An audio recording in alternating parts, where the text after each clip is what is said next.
Hey everybody, what's going on? Rob Sesternino back with you to talk some nothing but Netflix. What? Yes, I'm so back because so is one of our favorites, the Squid Game. Squid Game, The Challenge, Season 2. And I am back here reunited with my twin brother. It's Chappell. Hey, what's up, Rob? I Were see those you guys twins? 067. Were those guys twins? Which ones? There's 491 and several. 492? I was about to say there's a lot of twins on this. There's a lot of I was at siblings on the 431 and show. 432. Yeah. 432 and 431 are twins. I think we had a couple other, like we had another identical twins that were yeeted out in the first episode. We got a lot to talk Yeah. about, Rob. We got a lot of catching Okay. up to do. Welcome back. Yes. Okay. I'm so excited to be back here talking some Netflix reality here with Chappelle. Great job holding it all down. And I'm Thank back you. to talk about, I guess I'm committed here for 3 weeks of Squid Game, The Challenge. And I have to say, I was a little bit I don't know so much I like the first one, but I'm ready. But then I was back instantly, about 5 minutes in, okay, let's do this. I'm hooked. Yeah, it's the reason why Squid Game proper works so well. It's like the same concept that got you the first time is going to get you, again They and got again and me. again. Yeah, I think it's a little less jarring now that we've done it one time and we see kind of the same. We're doing a lot of this stuff again, but we've changed up the games, we've changed up the contestants, and there's a lot of good editing and good storytelling going on that's really going to keep us locked in for the next couple weeks. Okay, so I'm excited to talk about all of this. I'd love to talk about sort of like big picture, and then let's go through like everything that happened through all of week 1. Full spoilers for episode 1, 2, 3, 4. I guess we'll probably maybe do like 90% spoilers. I don't know. We'll talk a little bit about like our feelings about it if you're just deciding whether or not to check it out, and then we'll get into everything in these episodes. What'd you think, though, of week 1 of Squid Game: The Challenge? Glad to be back. I'm normally not a big fan of the batch drops, and I'll say even this time, I'm not really a big fan of it this time, just because I really want to know what's going to happen next. You would like the whole thing. You would just yeah, it would be nice at this point. I understand why we would release them in batches and kind of keep people on the hook, and I even like a weekly drop. I think a weekly drop.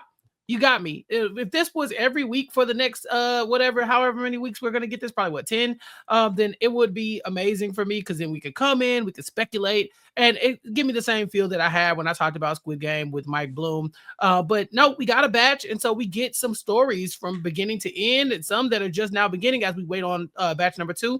And I'm happy with it. I'm excited to see these new people, to meet some of these new characters, and to kind of go through those old moments of Squid Game where it just feels like you get to know somebody and then they're gone. Nobody is safe in Squid Game. So what I am hoping that you can hold my hand on some of this is that I did not watch all of Squid Games 2 and 3 of the proper Squid Game, of the South Korean Squid Game. I have not seen seasons 2 and 3, and I would love for you to be able to tell us how much was this, like a 1-for-1 faithful adaptation, or are there things here that we are veering off of the Squid Game from the actual series?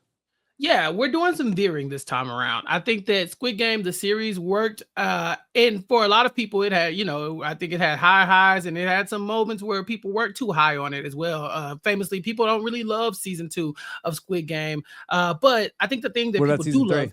Yeah, I like season 3. Now some people were, their mileage may vary, but I had a great time watching it. I think some of the storylines that we get outside of the Squid Game with some of our main characters, they kind of pick up, but you need like season 2 as that glue to get you over there to season 3 to where the good stuff pays off.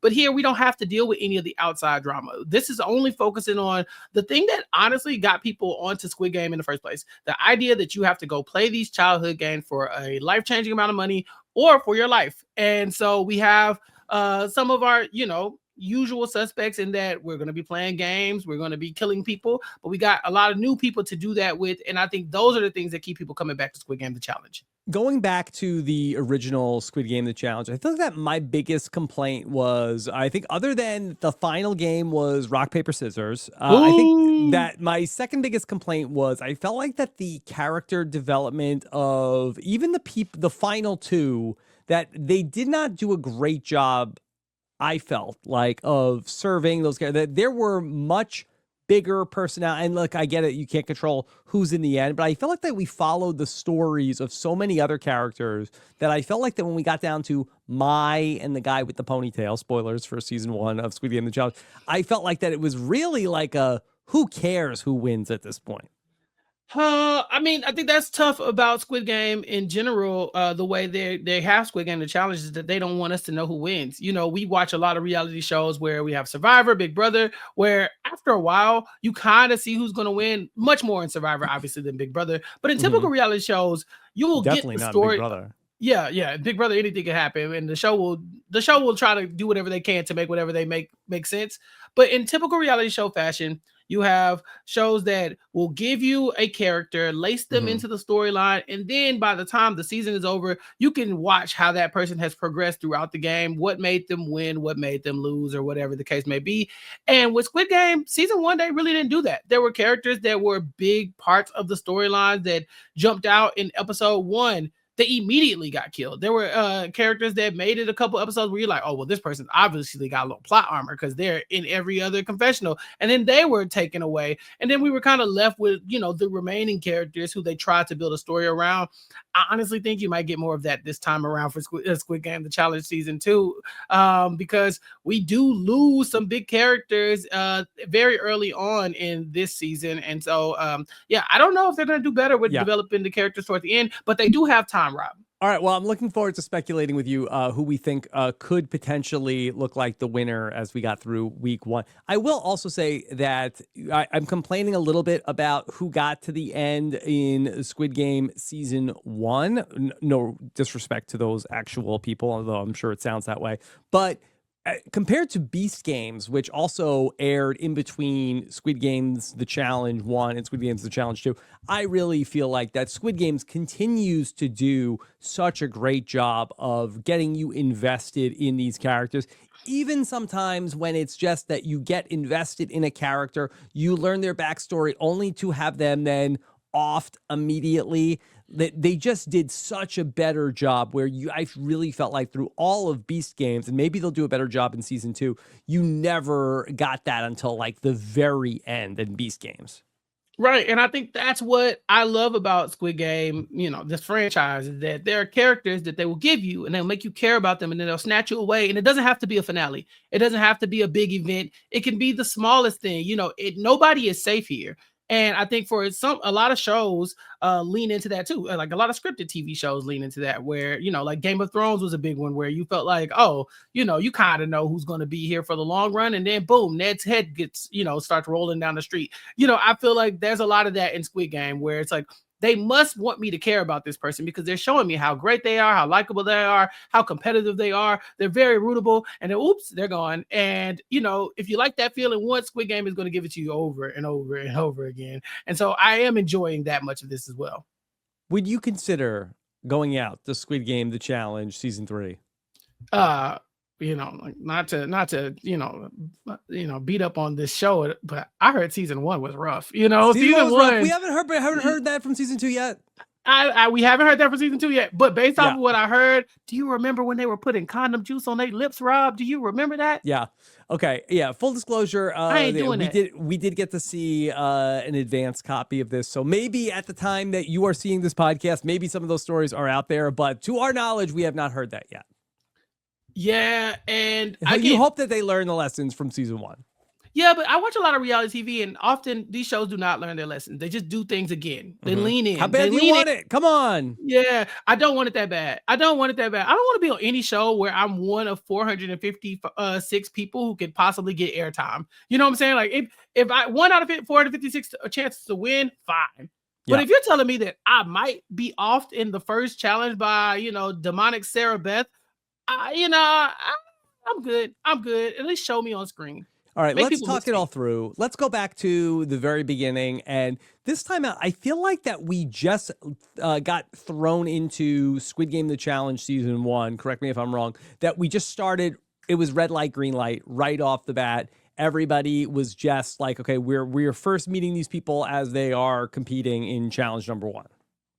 Yeah, this time around, it feels like we did that already. We got the shock value of Yeah. no, they're really playing red light, green light. Oh my God, how are they gonna make this happen? Like we got that out the way. These people know what they got themselves into. Yeah. They're ready. They're in the hangar, they're all fist pumping. And instead of jumping right into a challenge, they have some little mini challenges that they've sprinkled throughout this season too that we have to talk Yeah, a about. little bit of a meet and greet. And the first question that they get asked is we need 2 volunteers to step forward. And we meet 2 very big characters who are going to really get a lot of airtime here in this first week. They're the brothers, Raul, 431, and Jacob, 432.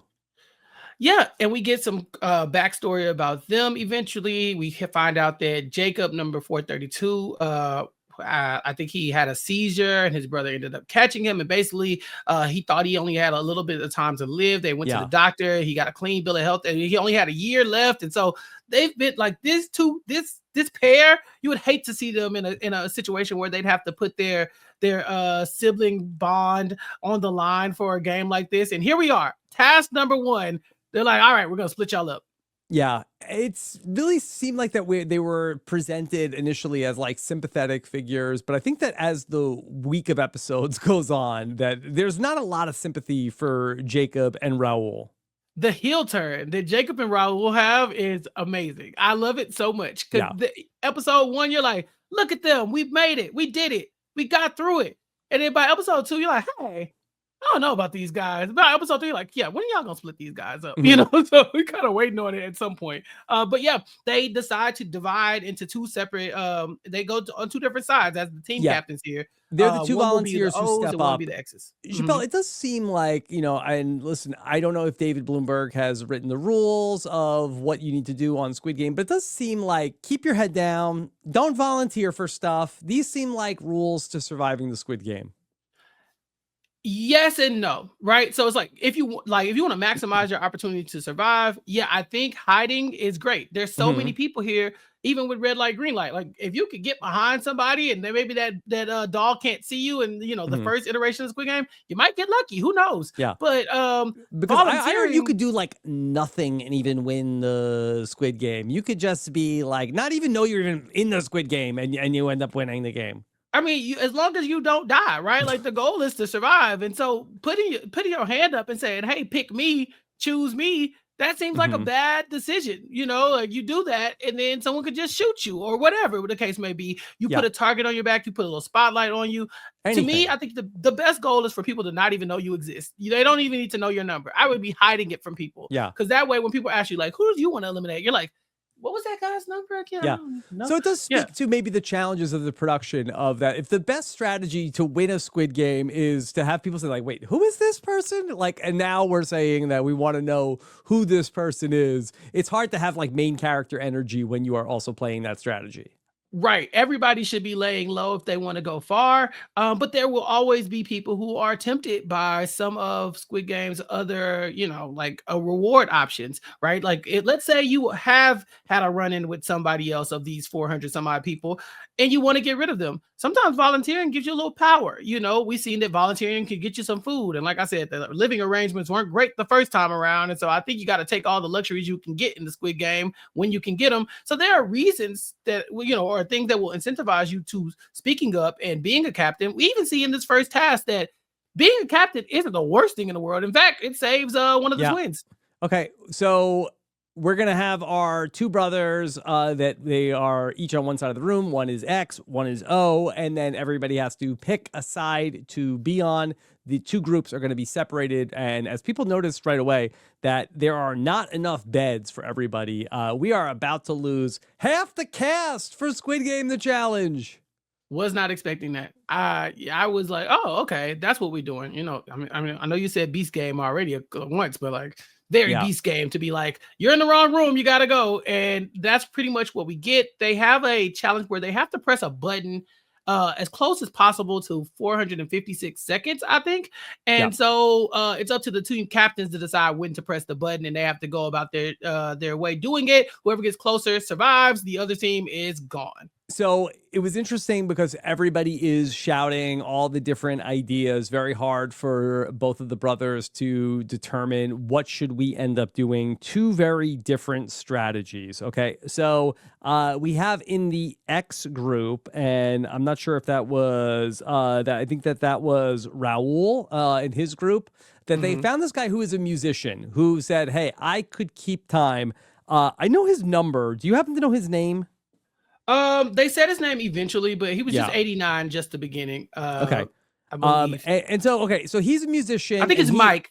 Okay. He is going to keep time. Yeah. That's his approach to be able to do this. And so he's going to be able to count 456 seconds. Over in the other group, okay? In the circle group, we have where I believe this is Raul. He did I say Raul already? Well, I think they both can't be Raul. Well, so I think we got 431 is what we'll go with. 431. Yeah. Yeah. Whatever. One of the brothers. Who cares? Is their mom watching? They're all numbers to us right now. Okay, if they win, we'll know their names. Right, and maybe even still not, but maybe. There was a woman, and I know her name, Ida. Here comes Ida, and Ida is a nurse, and Ida has done chest compressions. She knows how to count the seconds, and she's going to be able to, she can count 456 seconds. Okay, great. So I love this. Two different strategies going into this. Yeah, and this chest compression thing is kind of just like, it reminded me of what The Office, like the the Office training where they were doing CPR, the chest compressions. You can tell by the way I move forward. Like, yeah, her plan is they're like, I do this so I can keep a steady pace. The problem is she sets her own pace, and she might have been going a little too slow. Well, I think that the problem was, I don't know about you, but Ida started when they said go. For whatever reason, she started about 15 seconds later for some reason. Yeah, someone even said it, like, why did she wait so long to start? Like, why did she? I don't know. Was she like on some sort of like tape delay? Why did Ida wait like 10 seconds to start? Yeah, it's like she had to prep. Like she had to get in her mind, like, okay, staying alive, and sadly the chest compressions did not work. She did not stay alive. Yeah. And everybody's like, no, she's slow. She's behind the pace. And what do you do in that spot? Because like, do you pull the plug? Do you just basically then like call an audible? The editing was so cool. You see 431 and like you hear like the crowd being like, she's going too slow, hurry up. And then you see him like, do I press it now? Do I press it? I don't know. She's going too slow. And she's over there counting, and the minutes, it's getting closer and closer, and our button is right there. And I think he even pulled the plug earlier than he would have. I think he jumped the gun a little bit, but still, they said one team was off by 2 seconds, one team was off by 12 seconds, and it is the circle room. Circle is wiped out, and boy, you think Ida feels really responsible here? Before she even started counting, Ida looked at the crowd and said, now look, don't blame us if we messed this up for you. And I was like, that's a bad omen. You can't start this off like, I'll do it, but it ain't my fault. I agree that it ain't her fault. Like, someone had to do it, but at the same time, like, there's a tough spot to be in. Like I feel like if I'm her, she probably feels better that she was able to keep her life in the game in her own hands. At least it was on her count.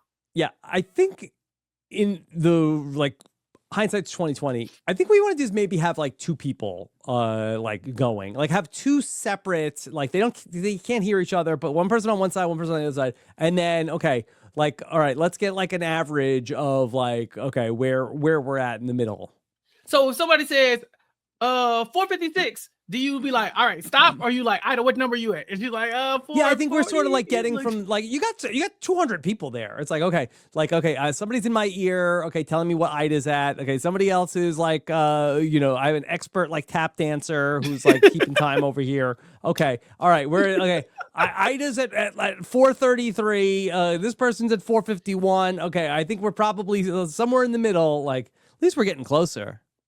I was very impressed at how close they both got, just in general. Like the one guy was 2 seconds off, which had to be really hard to do, but he's a musician. He keeps time, so he was able to do that. And then I don't, for her flaws and being too slow, 12 seconds isn't that bad either. I mean, to count to 456 on with the second hand going, that's pretty tough. And so my goal would have been to not be in this position. I would have definitely been like, someone else had to take it. Jesus, take the wheel, flip a coin. Let's see if I survive this round. Okay, so half the people wiped out right off the bat. We lose like 200 some odd people. Don't ask me for the math right now. 227 or something like that. We lose all these people, and then we find out that actually Raul is still alive. Now, do you think, Chappell, was this a production? Like, was this always going to be the case? And I don't know, like, what the Squid Game rules are. Is like the front man able to play jazz on this? If this was like two random people, does the leader of the circle group survive? Or only because it's like, okay, this is like our A story right now, the brothers. We can't lose both the twins right off the bat. Squid Game is known for production interference. The front man will do whatever he wants. Honestly, like this is not a game of integrity. This is not a game of, okay, everybody's getting a fair shot. The front man has done some weird stuff in the actual Squid Game to the point where he put himself in the game at some point just so he could alter. Yeah, he was like, I'll go in, fine, whatever. Like, he put himself in the game so he can alter the outcomes himself. So I feel like if the Squid Game wants these two twins to have this moment, they're gonna have this moment. Do you remember, was the front man as involved with Squid Game, The Challenge Season 1? No. It feels like the front man is very heavily involved here. He could not be nearly as involved as he was in Squid Game proper. Let me be very clear. Squid Game proper, by the time season 3 rolls around, the front man has decided, I will take matters into my own hand and make the show that I want. This time around, I'm happy to see the front man, because now I'm starting to ask the question, is the front man going to be more involved in this, right? Through 4 episodes, it doesn't look like it, but even with this twin twist here, I could see some shenanigans happening. And I even think there was some shenanigans in episode 4 that I can't wait to talk to you about. Okay. So 231, his mission is that they need to find 3 people and say to them, good luck in the game. A murder in plain sight, if you will. Yeah, so they're a reward for not being murdered, and for him surviving this with his bravery. They tell the brothers, y'all got to go find 3 people to off. You got to go kill them. It's basically your life for theirs. And so him and his brother are going to divide and conquer. I think his goal is to go and find out who needs the money the least, or who has the least honorable use of the money in mind, because that person, I'm going to kill him. Yeah, well, that's their plan. I guess they could have done anything. Yeah, they could have just walked up to the next person they saw and said, hey, good luck in the game, 422. And yeah, I mean, I don't know why this was like such a cliffhanger of like that they were going to had to get down to, like, they could have just gone up to literally anybody and just said their numbers. But they really seem to have some kind of like moral code about how they wanted to do this. And this moral code is not consistent with these twins. It's like now they have one, but then pretty soon it's going to like, no, their moral code fits whatever they want to do at the time. When the clock is running out. All right. So they meet a woman who she wants a super yacht. Yep. That's like, no, that's it. You're dead, honey. Rich. You're done. That's it. Peace. Yeah. Goodbye. She says, I'm going to party and stuff, and then I'm going to give money in a charity, blah, blah, blah, blah. But me and my friends going to have a good time. I was like, I like her. And they're like, oh, yeah, we got to kill her. So, yeah. Yeah. Okay. All right. Let's talk about somebody that is a familiar face to us, somebody that we know. Let's meet contestant number 100, Mark Levy, a person that I've met a bunch of times, a big reality TV fan, a patron, somebody you'll see on podcasts all over the place. And here he is. And boy, does he get a big star treatment here in week 1 of the Squid Game. Oh my God, I was so happy. Mark is one of the nicest people ever, and the show will highlight that. Okay. Yes. Very early on, I was concerned about Mark, not because of anything like challenge-wise, but because in this very episode, it looks like the twins have him in his sights, in their sights. They're like, yeah, that guy, he likes Star Wars. He could die. Yeah. Okay. So we find out that Mark is very excited about his fandom of things. And he has a wife who he calls a also a fellow nerd, but he seems like very happy and is very excited about all sorts of things, and that he wants to have a Star Wars wedding. Yeah, they don't like that. They don't think that's honorable enough. They're like, you want to do this so you can go rent out Disneyland to have a Star Wars wedding? Yeah. Really? Like that's what you want to spend your money on? Yeah, so the word gets back. Okay, all right, get a load of this guy. He wants to have a Star Wars wedding. He wants to use the money for Star Wars wedding. All right, we could kill him for that. And then they go talk to him, and he talks about how that he's gonna do that, but it's because that he loves his wife so much. He's gonna do that. He's gonna rent out to Disney. I don't know if will Disneyland let you rent out. If you have $456 million, I think you could do a little something. Okay, but I don't know what the price is of that. But then he's gonna give $1 million to his parents, and the brother's like, parents. Well, it's that, and I think it's just the way Mark talks about his wife. If you're Mark's wife and you're at home watching this episode, you gotta be beaming. How are you not? Like this man's love for his wife basically saved his life in the game. He's like, yeah, I just want to be able to just protect. Like the reason why I did this is so I can make my life is about making her life better and her life happier. And they're like, we can't kill this guy. Look this guy. I'll go to Disney World with him. So yeah, he does a really good job of saving himself, even though he didn't know he was on the line. He didn't know. Like this was like no clue. Huge. This was what a great job by Mark. That's what makes it even better, though. He was being genuine. So his genuine attitude toward life and toward people was really able to even just disarm these two murderers right in front of him. Yeah, and then, of course, we have, we see him, his confessional, the little interview room that they have, and he's talking exactly the same he's talking in the game. So, yeah, Mark seems like a breakout character from episode 1, almost minute 1, and, it'd be a shame if he didn't make it all the way to the end. Yeah. We haven't talked yet about the father and daughter. Of course, we know and love Leanne and Trey from Squid Game, The Challenge, Season 1. But here we meet Kurt, number 370, and his daughter, Zoe, number 369. Yeah, and this is not Leanne and Trey. Leanne and Trey are both gamers, and they're locked in. I'd say Leanne is probably a little bit more of a gamer than Trey is, but he's no slouch. But here, 369 and 370, you could tell they have very different approaches to the game. Zoe is she's probably the more locked in competitive one, because she's looking at her dad like, stop talking to people. You're gonna put a target on our back. Dad, you're embarrassing me. God. Please, God, stop it. Yeah, she's a Broncos cheerleader, so she's all about winning. And Curtis is kind of just here having a good time. He's trying to find some alliances, and he's just being a little bit more outgoing than she would like. Yeah, and so there's some thought that, okay, could the brothers who are looking for two people, could they go up and end up taking out 369 and 370?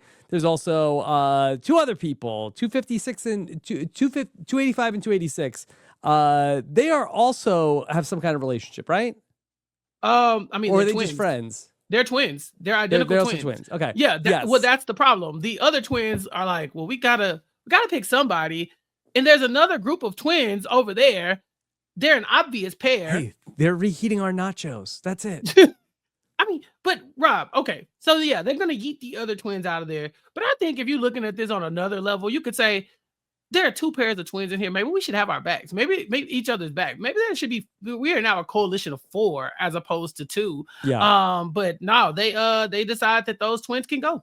Yeah. So basically, like the time is running out, and they're just like, "Oh, hey, 285. Good luck in the game. 286. Good luck in the game." I'm like, that was weird. And people are noticing. I think 398 Trinity is like shenanigans. I don't know what's going on, but I don't trust those twins. Yeah. And so ultimately, we find out that 3 players have been eliminated from the game. Yeah. Oh my God. How did that? How did they? Yes. Wow. Oh my God. Who could that have been? The twins, they get away with it a little bit, but people are suspicious. People are definitely asking questions like, do you think that that's what they did? They have to get back in. That's why he did. That's why he didn't die. That's why he's not dead. But it doesn't seem like that they were able to like specifically finger point of like, wait, and then he said, good luck in the game. Yeah, no, that would be too random. I'm sure a lot of people were telling people good luck in the game in those moments. So that they got away with it without any real proof. But it was just the sus of this person is supposed to be dead and now they're here and other people are dead instead that really got people thinking about what could be going on. Like, again, these people are fans of the show, so they know that there's shenanigans and other hijinks afoot. speaking of afoot, let's talk about our first proper game here in the Squid Games, The Challenge Season 2. Are you ready for a six-legged pentathlon? Well, I hope you are, because here we are. They're Here we are. going to be tying these people up and making them do a race. Okay, so this was one of the translated Squid Game games, correct? Yes, they did this in Squid Game season 2. However, it's not the exact same format. So in season 2, I believe in Squid Game, they had similar little mini games in this pentathlon, but not the same ones. And the goal was to just make it around the circle. You just had to finish all of them before time ran out. It wasn't exactly a race, whereas here it's like there's no time limit, but whoever loses is going home. So there was a time limit in Squid Game proper? Limit, right. Okay. So both teams could essentially lose in Squid Game proper if they don't finish within the amount of time. But there's a world where both teams could actually survive because they just both have to finish before the time is up. Here, at least one team is going home each time. Okay. All right. So we got into our groups of 10, and we really had like one matchup that we really spent a lot of time on. And then obviously the last one, which we'll get to. And we're going to really end up meeting a woman named, this is Sydney. Hello, Sydney. Yeah. Hello, It's Sydney. Yeah. Sydney is, she is somebody who is spoiled, but she says that's good. You get to be spoiled. That you could be spoiled, but you don't have to be rotten to be spoiled. Right. Some people are just rotten with or without being spoiled. And so she's like, I can be spoiled and be a good person. And she's locked in. She's not even nervous about this competition. She says everybody else is shaking in their boots, but she and her team, they're ready. Yeah. Okay. And so we're very invested in Sydney and her team. And we're on the other side of things. Jacob from the brothers, both the brothers are there, right? 432 and 431. Yeah. I think they're in the first group that goes. Happy to see. I mean, I guess if you are twins, I think a six-legged race is where I would assume y'all would have some type of like, telepathy bond where we can move at the same time or do this in a good way. Yeah. I will say that one of the things that was a little bit difficult for me is that the show did not really stop down on, I don't know what the rules are of Ganji. Oh, well, yeah, I guess it's just like I see people rolling dice and picking dice up and then trying to catch dice. But I really was very like, oh, she got it. Like, no, she's still going. I don't really know what the point is. Yeah, so in the original Squid Game, they don't even get into they just assume that we know the game. And I think for a lot of games, they killed the front man to be like, in Ganji, players need to roll the dice and then they have to roll a certain number. Yeah, I could have used, where was Bandage Man? I mean, did we really need to know how Ganji worked? I would have liked to have known. I mean, it does seem like a very complicated game or whatever. From what I can tell, it's kind of like jacks. You throw a piece in the air, you catch all the rest of them. You pick up 2 pieces, you catch that until you do it. Then you do 3 pieces, you catch that. Then you do 4 pieces, you catch that. No. It's about how many you throw up in the air and how many you catch, how many you put down, and how many you catch. And then in the final group, you put you throw them in the air, catch them on the back of your hand, and then catch them in your palm. Yeah. That's what would you want to be? What would you be in oh my these God. 5 things? Easy peasy. The Jeggy game, the hacky sack. Hacky sack. Kick the ball, kick the thing 3 times. That nobody struggled at that. Nobody. Yeah. That was like get out. Like you don't even have to kick it up. You can fall down. There's like no rules to that one game. You have a free leg. Just kick. Yeah, just do it. That was easy peasy. I think put me on the ball in a cup. Okay. Yeah. Okay. The one that really seemed to be the sticking point was the House of Cards. And you saw some people just like destroying the cards. These are people like crinkling the cards into like a ball, like sweating all over the cards. That was tough. Yeah. I would do fine on the House of Cards when I was younger. That was one of my, like, before my little brother was born and I had to entertain myself as an only child. I used to like build House of Cards all the time just to do something. Yeah. So I think I'd be okay with that. The one I wouldn't be okay with is throwing that rock at the stone, because once you miss, you have to go get the rebounds. Yeah, and that's and the whole team has to go. We're all like diving on the floor. Like that's the one that I think I would want to be furthest away from. Everybody's like, oh, come on, Chappell, just hit it. But the hacky sack guy has the easiest job, because if you've gotten past the House of Cards, you basically already won. You just gotta kick it. Yeah. Yep. Okay. Did they do House of Cards in the real Squid Game? No.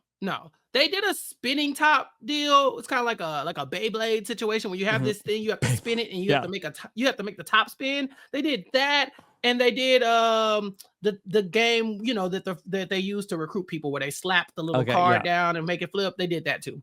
Okay. All right. Yeah, House of Cards was an inspired choice to add to this. So Sydney, who we end up meeting and spending time with, that she is really struggling with the kanji. She doesn't know the rules either.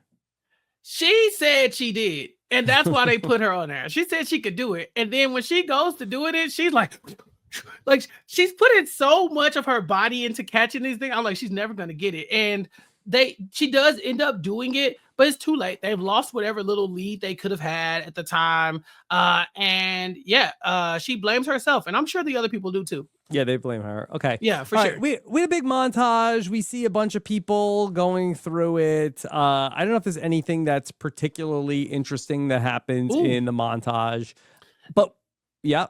No, go ahead. I think you're getting at it too. Yeah, so then ultimately we get to Dad, Kurt, 370 has gotten through, and he is in a panic. Where is Zoe? Where is 369? And then Frontman's like, oh, you want to see where she is? Put her up on the big screen. Put her in the main box. I think they should do this more. Red zone. I like this. I think they should do this more for the contestants. Like them all competing kind of in silos is fun or whatever, but making them watch it is even better, because the more that they get into the game, the more connection they have with these people, and they hate to see them go. We'll see that when we get to Mingle later on, that like watching them die and lose the game becomes more and more impactful the longer we're in the game. Yeah. And so right now, early on, he has a relationship with his daughter, and he probably, of course, that's some suspense, but in about 2 episodes, something like this would have everybody in tears. Yeah. Nobody's going to say that Squid Game, the challenge, is fair. But do you feel like was this a disadvantage for Kurt and Zoe to have this put up on the big screen? I don't think so. It right? feels like special treatment for them. It's like, wait, hold on. Well, why is your thing such a big deal? Because if they lose, then we have a TV moment. See, this is a win-win. Like you win and everybody's cheering and he got to see it. But if she loses and then you cut to Kurt and he falls to his knees, and now everybody's like patting him on his back. Oh, this poor guy just lost his daughter. She's not really dead, but we're acting. We're all in on the bit. I think you still get that good television. It was worth it. And we really now have fleshed out their backstory also, where we find out that Kurt and his wife, that they had a son prior to Zoe being born, and their son passed away. And so Zoe, her name means life. And so we're all very invested in the Kurt and Zoe relationship. And so we see, oh no, she's in the pentathlon. And that's our cliffhanger going in from episode 1 into episode 2. And I thought that was a weird spot to do it. But then that her pentathlon race was such a blowout. It would have been tough to do a cliffhanger mid-pentathlon. Right, exactly. And so we get Ain't That a Kick in the Head, some Sinatra Triumph music as the father and daughter duo are safe. And we end our day. That's how day 1 ends at the Squid Game, before they all go to sleep and have to wake up the next day strategizing. Okay. All right. So we are through six-legged pentathlon. We end up seeing a room open up, a boiler room with a vending machine in it. Number 272 is the person who reports back on the news. We'll talk more about him. Chappell, in the Squid Game proper, was the vending machine part of this show? No, I don't think so. I don't remember that being a thing. I think, but I do like this. You would remember it. You would remember it if they had a... If it was a big deal. I think a lot of things happen in Squid Game that don't matter, honestly. But Squid Game, the challenge is being inventive with how they are trying to tempt people to take other people out the game. I think that's the one through line here is that you have to worry about the challenges, but you should be concerned about the other people as well. Yeah. Okay. All right. So some people struggled during the montage, and now they get called out. And they're like, all right, here are the people who did the worst. Like, hey, my team made it. What do you mean I did the worst? Yeah, but you almost killed everybody. You and that but rock. I didn't. Yeah, but almost. And so, listen, that's not for us to decide. We'll let your team decide. Since you love them so much, right? And since they made it, you should obviously have those votes locked up, right? In fact, let's see. there's 1, 2, 3, 4, 5 of them going up for votes. Each of them was part of a 6-legged team. And so that should lock in a good chunk of votes. I think you should be fine if you saved your team, right? Well, no. People were still mad at some of these people, I guess. People were still mad. And even the guy, okay, here's number 89, the musician who kept time. Literally, every single person here, other than the other twin brother, is only here because this man was so good at keeping time. He's one of the 5 people that they're going to vote on, and it's not even a close vote. It wasn't even. No, a blowout. It starts off slow, like, I'll vote for them to go. I'm sorry, it's just a game. Well, I'll vote for y'all to stay. I can't take away someone's dream. And at first, it feels like the O's have it. Like we're gonna get a few votes where they're gonna win. But then the twins come in, and the twins are like the first 2 people to really come in and say like, they can go. And so the pile on starts from there. But by the time it gets to like the point where we only need one more vote, we have Jonty 118. Jonty, who's there to make the decision, and not Jonty Jordan Kalish. No, not that Jonty. This Jonty is a lot more sinister than our Kalish is. This guy's like crying and weeping. I can't do this, but I have no choice. So hard for him to vote out some people and make his chances go up. Yeah, he gets called out for being an actor. Number 381 calls him out. Also, Viper notices also that Jonty is pouring it on a little thick. A few people. I think it might have been 361 who said like to his face, like, you ain't mean that shit. Like, oh my God. But I'm kind of with her, like this. Good read from everybody. I mean, it must have been pretty transparent because it didn't seem like anybody really felt like, damn, that Jonty guy he must really struggle with that. It's like, no, you didn't. Stop it. Yeah. I guess he was like way late. Was he the deciding vote? He was, basically. So there were more votes, but he was like, once they had his vote, they didn't. Yeah, but it wasn't like everybody after him was going to all vote to save them. Yeah, he didn't have to do that. He actually could have voted for them to say. He could have just voted to save them and been like, you know what, I can't do it. But no, he still voted them out. He just cried about it. All right. Let's get to a decision point for the players. Would you like a meal or would you like a scratcher? People be loving scratch-offs. People do be loving scratch-offs. Especially a lot of people that end up in the actual Squid Game. Those guys love scratch-offs. This is a room full of degenerate gamblers, And so they say, you want food or do you want a chance at, I don't know what it could be. It could be anything. It could be some cookies from the vending machine. It could be donuts, or maybe it can be your instant death in the game. We saw in Squid Game Challenge Season 1 that the Jack in the Box took out at least 2 people. So why would you want to take your chances here? Don't know, but people are down for it. Don't know, but some people are going to do it. And so, Chappell, any chance you would take the scratch off and not the meal? No, I'm not a lucky guy. I don't win stuff. I like a chance. Like I don't do that. That's not for me. Like I scratch and survive and then mess things up for myself. Like this is like the key to me being like, of course I'm the one who got it. So no, not me. No. Okay. All right. So most people take the food. It seems like maybe like 15 people or so pick the scratch offs. Peter is number 24, and he is somebody who gets a disadvantage in the next game. We're going to see a lot of Peter. Yeah, happy that we get Peter. He's gonna be a big character. And yeah, there's a few people who are like, I'll take it. But Peter himself says like, my girlfriend's gonna be mad at me because she sees I'm being dumb. Like there was no reason for me to do that. I didn't have to, but my hubris took over, and I thought at least I'll be able to take somebody else out the game. And now he's fighting for his own life. Okay. Somebody got a coin for the vending machine. Somebody got pizza. Somebody got donuts. We meet another woman, Samantha, 352. She also got a disadvantage. Yeah, she got a disadvantage, and we'll find out what that is when the game starts too. Okay. All right. So let's get to that third game here or actually it's game 2. I count, they called it game 2. I mean, what was the first thing we did with everybody? Was that not a game?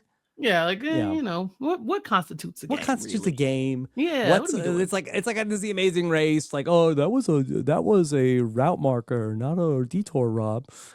So this is technically game number 2, and we are going to play a little game of catch. Now, this is a Squid Game The Challenge original because I was telling this to my kids and they didn't know what this was. Yeah, this is new. This is new stuff. We got. I like this. Yeah, this is fun. This is fun. So we have to get into 4 different squares. There's 107 people, and so this won't be even. There ends up being 3 people left over. John T, number 111, August, and number 082 will all sit this game out. Okay. All right. Let's talk about, the 3 players who end up not being part of the 4 groups. They are told, you will not have to play this game. And they're partying, they're celebrating. Yes. Okay. Jaunty, we know. We're going to meet August. And August is another familiar face. August is a guy who I have even played this week in Survivor history against, a patron. Somebody that I know better as the Swole Survivor from Instagram. With that big fat ass, that's in his bio. His words, not mine. Yeah, very happy to see August here. Yeah, and so he's known on social media for his physique, but I felt like that he was really trying to downplay on the Squid Game.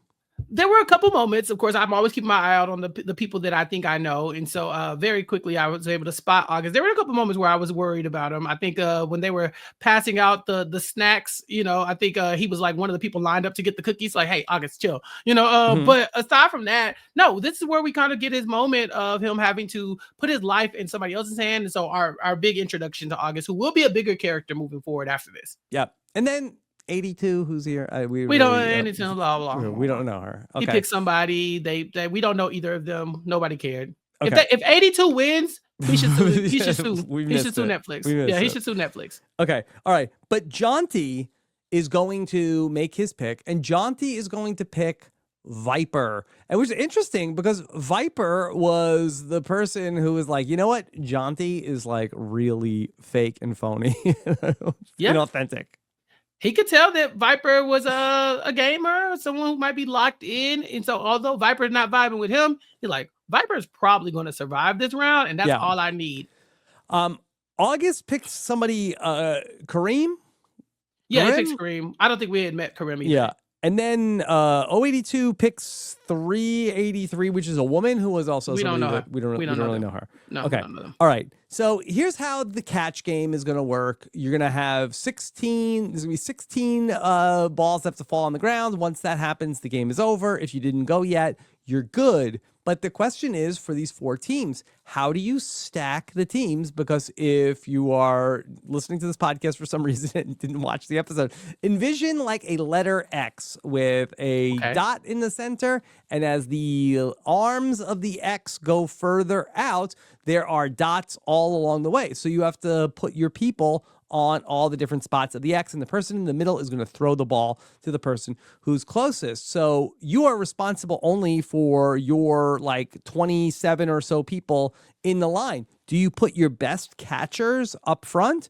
Do you put your best catchers all the way in the back? If you drop the ball, both the thrower and the catcher are out. So how do you strategize to make this work? That was a great explanation of that. You really summed it up pretty well, Rob. Thank you. That's the fight that they're having, is that if you put your good catchers in the front, that's cool. They're going to catch the ball. They'll probably survive. But it also allows you to potentially put your weaker catchers way far back to where people they don't dare throw the ball to them.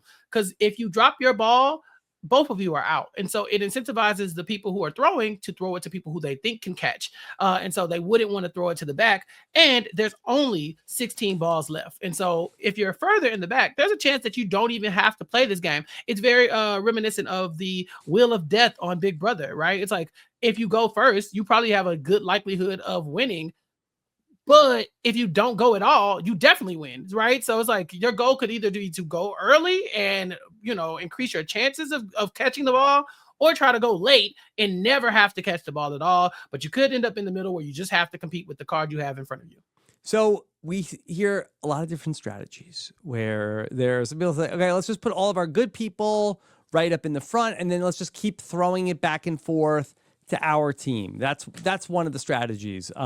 Then we have some strategies of hey, why don't we put all of the people who are bad in the front? And then no one will throw to our people because they'll know that they're bad and they can't catch. And this comes up specifically where I believe it's 272 who goes after our own Mark Levy.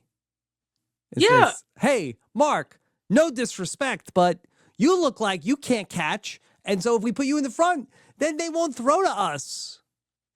Like, that's just look. That's just what they'll think. That's it. And you got to be honest. You're being judged. That's people are judging you, and then we could use this. It was a wild way of just. It was a wild interaction just in general. Because the man is saying, people. I'm not judging you, but people. Hey, they don't. Yeah, they are looking at you like you can't catch. It's them. They're the problems, and we don't want them to throw. So like. Like obviously you agree that you also look like you can't catch, right? So like it would make sense for you to be at the front so that like they don't throw it to you because you have to use the fact that you look like you do like that. Just I was like, all right, 272. Like people were like, all right, boo this man. Yeah, I think it's really 125. This is all right. So we're not doing this. Shut it down. We're not doing it.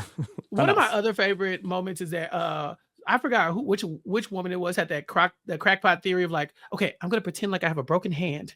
Yeah, I have a condition. I have like carpal tunnel syndrome. I can't catch, so you could throw it to me like you can. And you know what? To her credit, she did. She went down swinging with that. Like I have a thing. You could throw it to me. I can't. I can't catch. My arm doesn't move. Catch. It doesn't move. It doesn't move. We were like, all right. Someone was like, that's not gonna work. Stop it. Mm-hmm. Yeah, it does feel like in hindsight that the move was to have put any of these people that were going to have problems catching, put them in the very, very front. Yeah.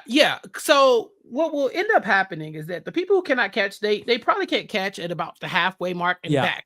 Right. So putting them any further, like unless you're going to put them at the very end, then they're probably going to go and miss at some point, Well, I think that really probably what you wanted to do is like you wanted to be in the front of the line. And I think like as you said in the hamster wheel of death, like you're ideally what you want is like you want to be like in the very like I'll go first. Put me in, coach. I'm ready to go. And let's do this. And then maybe I think that what you would have probably wanted to do is then put like maybe the very worst people, put them like at the absolute end because nobody is like looking at like somebody who is like, okay, this person, I would wonder if they could catch it if they were in the front. Are they going to be able to catch the Hail Mary? I will not put my, so I think you wanted, like, if you were good, you probably wanted to be like more closer to the front or like, okay, like put your, like your medium-ish people or maybe your worst people, like in the very front, because if you wanted them to get through, then like your people with athletic ability, like put them like in the middle where it's not like a miracle for them to catch it. Like we saw with Viper, and then you put like your people who are really going to struggle, put them all the way in the back where it's like, okay, this is like if you want to throw up a prayer, that's on you, but you're probably going to go in a different direction. Yeah, I think the optimal strategy is just you worry about you. Like looking at this from a team aspect is really what is going to do a lot of them in. Whereas like you should just be like, let me go first. I think one of the twins are the ones who really optimize that strategy. And like, they don't go absolutely first, but I think they're second and third in the line. And it's like, why would you put them right there? Like they clearly have demonstrated that they're like, okay, they're saying that we can catch pretty well. And I think they go with their stronger people or whatever, but that only benefits them later on. When it's time to get to the rougher throws and there's a lot of less people to choose from, they've already defended themselves. They don't really care what's happening to the people behind them. Okay, so let's get into all of the throwing that is going to be starting, and things are starting off pretty easy. The first real decision point comes when 431, which of course is Raul, is going to opt to not follow the plan of his team, which would be to throw to 98, which I believe we're going to spend a lot of time with. And I think his name, is he also on mic? Is he a Mike? He's a Matthew. Matthew. Yeah. So, okay, number 98, he is the Brooklyn police officer. He's going to get a lot of airtime here for the rest of the week. And so this is really the first time that we encounter him on the show. And he's played baseball all of his life. Trust me, throw me the ball. And we see that Raul doesn't want to do it. He wants to throw it to his brother. And he's like, what? You can't do that. You can't do that. We said we were going to play it. We said we were going to do it. Come on, throw me the ball. And then finally he says, fine. Okay. And he throws it to Matthew, who ends up making the catch. Yeah, we had a strategy. We said we're just going to throw to our team. Why are you being silly? He's like, well, I just want to, I mean, there's closer options and I got to do what's good for me. It's like, sir, we see you. We see you being a weasel in front of everybody. You know, I think that's the problem. Like, you could work your way to the front, but you got to stick to the plan. You getting up there and just deciding to nut up and like throw your team under the bus is not going to do, like, it's not going to do you any favors in the long run. It'll get you through this round. And then he did a half measure. He didn't even betray his team. He just talked about it enough to piss them off. And he went back and just, I was like, hey, man, if you're going to do it, you might as well do it. Yeah. And so, okay, that will be a relationship to watch between the brothers and Matthew, the police officer. Okay. Then we're on Easy Street. We're on Easy Street. Yeah. Everybody's winning. We're having a good time. The ball's throwing in the air. We're having a great time. Nobody's having any issues. And then the issues start. The issues are going to start. Okay, let's start with our disadvantages. 352 is going to get her disadvantage, and it is a little mini ball. Yeah. And she's not far back. Like, she's like second in her line. They had a good idea of like, hey, these people have disadvantages. We might as well put them toward the front because depending on their disadvantage, they're going to need all the help they can get. If she had that tiny ball and she will further back, there's no way she's catching it. No disrespect to that lady, but that would have been really hard. It's just hard to see. It's not great. But with her in the second spot, she catches it. And she's even confident that she'll be able to throw it to the next person, Peter, who also has a disadvantage. Okay, Peter has a disadvantage, and that he says, "Hey, throw me the mini ball. My sister used to date Derek Jeter, or my aunt used to date Derek Jeter." So, okay, so yeah, like, all right, because somehow that helps me. I don't know if he used to play catch with Derek Jeter. Maybe. Okay, his disadvantage comes out, and it's a blindfold. Uh-oh. Yeah, and to me, one of the underrated things that we haven't talked about here is that, like, it's called catch, and a lot of the pressure is put on the catchers, but the throwers have some culpability in this as well. We'll see it when people start getting further back. Throw the ball, throw the damn ball. Like, you throw it. Them people are far. You're making it really hard for the catchers, and so for him as a blindfolded thrower, he's probably fine because he's at the front, but had they been further back and he had to throw the ball, like, some of these people could not have handled this. They were not throwing the ball. Definitely not. So, all right, so Peter gets through. He throws it to 272. Okay.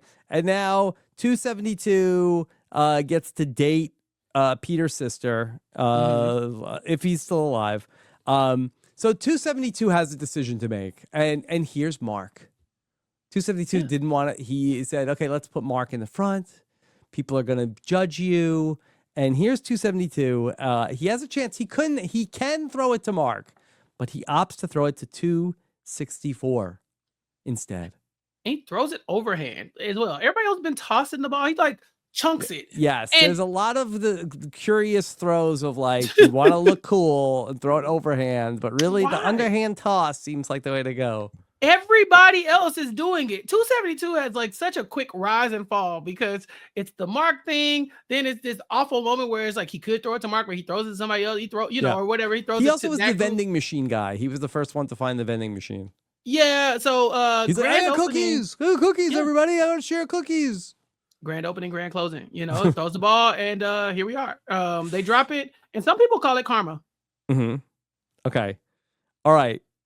Now, somehow, we've got our next person up, and we are going to. I don't know who's the thrower here with Mark. Do you have the number? It's 443. So 443 443. has a decently tough catch. She ends up getting in. And so now all she has to do is get it to Mark. And they have to hype him up in this moment because we know that there might be some esteem issues when it comes to his ability to catch. Some people are concerned. Mark seems concerned. Every time the camera cuts to Mark, he's crying or shaking or something like that. So like the pressure is on. But he is working on a mantra. I'm going to catch the ball. I'm going to catch the ball. I'm going to catch the ball. And that's how the episode ends. We get a cliffhanger on Mark. Yeah.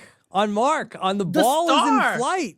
The star of the episode, Mark. Yes. I was so happy. Yes. Kudos to Mark for being in this primo position here on Netflix. Is he going to catch it? That's our cliffhanger for episode 2. And we got the start of episode 3, which begins with Mark did not catch it. No, he didn't catch it. Devastating for me personally. Throw was on target, but I really think could have used some more hang time. Yeah, a little bit of a line drive, I thought. Also, the people are under an immense amount of pressure. You know what I'm saying? Like, this is not your typical game of toss where you're playing this, or catch where you're playing this in your front yard. The stakes are low, whatever. This is a lot of money on the line. She didn't need to bring the heat so much on that throw. The throw was on target, did hit the hands, but I think you just want a little bit more of an arc, a little bit nice and easy. Tap, tap, tap it in. Tap-a-rooney. Unfortunately for Mark, we're going to see him go out. I can't believe we lost Mark. Yeah, man, this is a tough loss. I was so sad because, first of all, like I said, my issue with Squid Game is not that, like I would be stressed about winning the game. It's a very large amount of money, but also your odds are so small. There's so many things that could go wrong. But I would be so mad if I didn't get any screen time. And Mark, he's one of the stars, or at least the first little drop, And so I think if I had the drop, Chappell. Okay. Well, don't know what else to call it because it was definitely a drop, but I think if you have to be here for 3 episodes, at least you got your story told. You seem like a nice person. What else could you want? Best win the 4.56 million. Second best, make an impression. Make an impression. Exactly. Like, look, if there is a cameo to be sold, I think he can sell some. Whereas some of these people have gone further than Mark, and we don't know anything about them. We're going to remember like 8 people max at the end of this thing. Absolutely. And I think Mark might be one of them. Yeah, I think so. And listen, is he going to have a Star Wars wedding at Disneyland? No. But will people be thinking of a Star Wars wedding forever? Potentially. Absolutely. Like it's now probably in the like, the cultural conversation now, like a thing. Like now people are going to start saying like, it's not like I'm doing this for a Star Wars wedding. Mark did a great job, made a big impression, and very sad to see him go. There was a point where I was like, is Mark going to win this thing? No, is he getting, is this winner or upside? No, they don't have a winner edit on Squid Game. We don't believe in that. When I started seeing him in the first couple episodes, I was like, no, not like this. But I was very happy that at least we got to see him because there are people who are on this game. Rob, there are people who lost in the same episode, and we will never know their name or their number from Squid Game, but they will tell everyone that they were on this show. People that got further than this, that we have no idea who they are. No clue. Okay. All right, so there are 12 balls remaining still at this point, and we're starting to lose a bunch of people. We get a bit of a montage here where we get down to Viper. We're very invested in Viper because Viper is very charismatic. We know also that Jonty has bet on Viper, and we get a little bit of Viper's backstory also. He said he wanted to be a rock star. He's always taken risks. He's always wanted to be a badass. He has this ferociousness about himself. I was really in on the Viper story. I said, okay, this is going to be good. And Rob, we get even more intrigue because we meet 390, who is like, yeah, if Viper's the good guy, I'm the villain. And I mean, Yeah. this is what I'm talking about. These are the TV moments that we need. Both sides of this was dramatic because, Viper is going to be the catcher, and the guy who goes ahead of Viper, I think it's 294, that they say, okay, I trust you. You're an athlete. I'm an athlete. So 294 is going to go, he's going to go deep to Viper in the end zone, touchdown. Viper gets it. Okay. Now Viper has to toss, and we end up meeting Dalton. Dalton here, number 390, has an interesting strategy. Dalton is going to, I am turning around. Do not throw it to me. I'm not looking. I will not look. I'm not turning around. Don't throw it to me. And he realizes probably the most athletic looking person who's on the board. And he says, hey, I'm not looking. And Viper says, you turn around now. I demand it. Do not play me like this. This is a cowardly move. I love this. I love this so much from both of them, honestly. I love it from 390. I do. This is not cowardly. This is strategy in the same way that woman being like, my hand doesn't open. Like it's the same vibe as that. I don't want you to throw it to me or anybody in my line. So if you throw it to me, there are odds that it will not be caught. It's a lot higher. But the problem is that Viper's looking at all the rest of the options. He's like, ain't none of them gonna catch this ball. Like, it's gotta be you. And so it really comes down to, can I get 390 to turn around and value his own life in the game? Or does Viper take a risk, throw the ball to someone whose back is turned to them, and potentially go home? This is the type of suspense that we need. Yeah, this was a interesting bluff from Dalton, but Viper correctly calls his bluff, because Viper says, okay, you know what? I'm going to throw the ball to this person, and they're going to turn around and catch it. They're going to turn around. I'm going to throw it. And Viper says, hey, I choose 390. And he's still like, I'm not turning around. I'm not turning around. I'm not turning around. And Viper calls him out. And sure enough, he turns around. He's ready. He does. And okay, your bluff didn't work. Fine. But now you got to catch the ball. He don't even catch the ball, Rob. I was like, was this a bad throw from Viper? See, I don't know. I didn't look at it close enough. Like I said, some of these throws were interesting, right? But I think it was short. I think Dalton had to run for it, if I'm not mistaken. I think Viper threw it a little short. It was not a perfect throw from Viper. Viper and Dalton end up being out. It was sad that Viper went out, but at least he's like, hey, you're out too, buddy. Yeah, well, that was the thing with Dalton. He goes out like the villain. He's like one of those Jerry Springer guests coming out like boo boo, like they're all sad. Viper's going. He's flipping everybody off like whatever. Cry about it. Mm-hmm. Yeah, whatever. Again, I didn't have a huge issue with the move. I know Viper said it was cowardly, but I do think that there is strategy in it. It was interesting. Viper, throw the ball to somebody else. You don't have to throw the ball to him. You did, and maybe had you thrown the ball to somebody else, they would have caught it. All right, we get a little bit of another montage here where people are just like, now it's like horrible people at throwing it to horrible people catchers. who are catching. Like, it's a disaster. Now nobody's even close. Like, the throws are like way off the mark. People are not even close to catching it. Because after a while, I was like, I don't know, are we going to even lose 16 balls? Like, what's going to happen if we don't get 16 drops? But we definitely got 16 drops.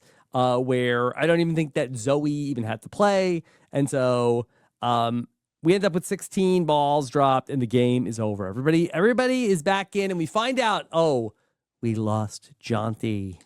No! Yeah. Not like this. Yeah, August and the other guy. They can't wait to tell people what happened. They're like, yeah, this was crazy. They said, oh, Jonty, we all had to pick somebody, and that was great. And then, he picked Viper, and they're like, damn, that was dramatic for him to pick Viper. We're like, yeah, imagine how we felt watching it on TV. And then they say, yeah, we thought people would be more upset with the twins because they were pissing everybody off by not throwing it to the people they said they were going to throw it to. And I was like, oh, no, this is not looking good for 431 and 432. Yeah, but ultimately, they got through it, and we have another activity planned for at nighttime. We put a nesting doll in the middle of the room. Do not touch the doll until it sings. Yes, and people are concerned that Matthew, our Mets fan, who was involved Yes. heavily in the last round, right? He's seen They're his concerned. fair share of dropped balls over the years, right? Right, right. Look, he's used to being an underdog, and so he's like, okay, if this Mm-hmm. nesting doll is a thing, I want in, and people can tell. And so we meet 153 Austin, who's like, yeah, I don't want Matthew to have it, I want to have it. So he goes, and he's the first one to get his hands on the nesting doll. Okay. All right. And Austin got it, and guess what? It's another disadvantage. Yeah. Yeah. Okay. So he has to pick the next person to give it to, and we know that he has a disadvantage. He's going to give it to 417. 417 volunteered. Yeah, Yeah, he's like, they can't all be bad, right? And so he gets nothing. nothing. What is this? Neutral box? Like He better gets the luck neutral next box. time? Spin again? Yeah, try it again. Well, the one implication from this is that he does have to now give it to someone else. And that's the Yes. tough part, right? Because nobody really wants this if it can be a disadvantage. They're all down to have it if it's an advantage, but like, are you really at this point really willing to risk that? A lot of people are not. Okay. We meet another character here who's on my radar. His name is Eric. He is 415. Eric, that he ends up implying that it is his birthday today. He's talking about that it is his astrological sign. Is it like we're in the right thing? And actually, it turns out today is his birthday. He reveals to us it is not Eric's birthday. Yeah, Eric, who I'm familiar with as well from social media, he was running the redacted, he was running Joseph Rodriguez's Oh, I didn't know Instagram. that. I I mean, did yeah, not. his I Twitter, knew his Twitter that page. person was in the Squid Game. I didn't know that was Eric. In That's addition to Eric. that, Eric, okay, I am familiar with your game now. He also says that his wife is expecting. His girlfriend, but Sorry, girlfriend. he doesn't have a baby on the way, y'all. He's lying. He says my Does he strategy even in have this a game. girlfriend? We Did we don't check know. that? We don't know. He says his strategy in the game is to lie, lie, lie, lie, and lie. Wake up tomorrow and lie some more until he wins the game. And Rob, he will go on to tell us some more wild things. That like now that he's lied to us about his birthday and his girlfriend, I don't know what to believe. This man really have like 100 half siblings from Is a he donor? even friends with Joseph Rodriguez? Right. What is it? What is the truth, Eric? Eric. Who knows? Eric. Yeah. Yeah. And watch Eric. out and make sure he doesn't sneak off into the boiler room. Right. Yeah, we can't trust this Eric guy. Who knows what to believe from him? Okay. He also has very interesting guy. If Eric it's true. has if it's true, is he lying in the confessionals? Who Allegedly, knows? Eric has two moms because And and he has he had 15 to 16 other half siblings that he knew about, that there was a sperm donor who was making many deposits, as Eric hopes to do at the bank after this is over. And then that he's now in a group chat of 150 people that are his siblings. He has basically a whole other Squid Game of relatives. when he wins this money, he has to run the challenges all over again amongst him and his half siblings. Yeah. Yeah. His father is the front man. It might as well be. Look, but this thing, do we believe this? Is Eric making this up? At the end of this, when Eric wins, does he say, what sperm donor? I don't have a sperm donor. I was like, like, how do we know? How do we know? And then also that Eric has like this secret alliance, that he has like this Malcolm and Denise like alliance with this other woman who 110. We don't really know a ton about 110 other than her and Eric have this very interesting alliance. And I really have my eyes on them. We haven't talked about people who have potential to go to the end, but I really do feel like that these two seem like a pair to watch. It does feel like we just sprinkled Melissa number 110 in for no reason. So kind of like you have to wonder, like, why are y'all showing us stuff? Her, Yeah. Because what are we looking at here? Now again, I have no idea. You might tell me later. Like, actually, Rob, she got eliminated in Mingle. I do not think she gets eliminated in Mingle. I don't. And so Yeah. now, to be fair, there's other things that can take out potential pairs, and so we'll have to see if she makes it to are that they point. linked up at the end of Mingle? I don't know, but this We is don't an know. interesting duo to watch. Okay, but Maybe that's some drama Eric. for the next episode. Okay, but Eric, because he is the birthday boy, that they're not going to give it to him. Okay, so we end up meeting Isaiah 410. We haven't spent time with him. He's going to be a bigger character for this next little bit.